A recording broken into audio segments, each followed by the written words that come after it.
Anchor Shyamala Telugu సినీ ఇండస్ట్రీలో top యాంకర్స్లో ఒకరుగా కొనసాగుతున్నారు anchor Shyamala. అయితే ఈమె ఇటీవల రాజకీయ రంగ ప్రవేశం చేసిన విషయం తెలిసిందే. అయితే సినీ ఇండస్ట్రీ మొత్తం తెలుగుదేశం జనసేన కూటమితో ర్యాలీ అయినప్పటికీ యాంకర్ శ్యామల మాత్రం వైఎస్ఆర్సీపీ పార్టీతో ర్యాలీ అయ్యారు. సామాజిక వర్గాలను బేస్ చేసుకుని ఆమె వైఎస్ఆర్సీపీతో ర్యాలీ అవ్వడం జరిగింది. అయితే ఎన్నికల ఫలితాల తర్వాత వైఎస్ఆర్సీపీ ఘోర పరాభవం చెందిన విషయం తెలిసిందే. అప్పటి నుంచి యాంకర్ శ్యామలకు బెదిరింపు కాల్స్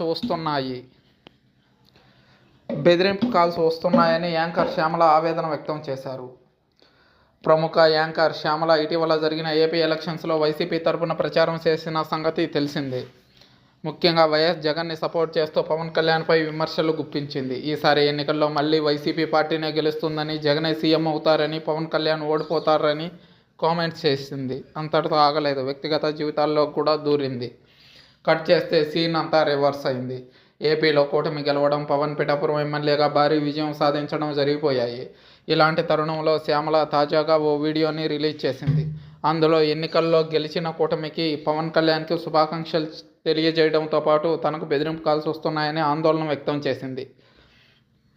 చాలా బెదిరింపు కాల్స్ వస్తున్నాయి సార్, నన్ను మీరే కాపాడాలి అంటూ పవన్ కళ్యాణ్కి విన్నవించుకుంది. నాకు చాలా బెదిరింపు కాల్స్ వస్తున్నాయి. నిజం చెప్పాలంటే ఆ కాల్స్ వల్ల భయంగా కూడా ఉంది. నేను ఎవరిని కూడా ఉద్దేశపూర్వకంగా మాట్లాడలేదు, వ్యక్తిగతంగా ఎవరిని దూషించలేదు. ఎవరి అభిమానం వారిది. నాకు పార్టీ అప్పగించిన పనిని మాత్రమే నిర్వర్తించాను.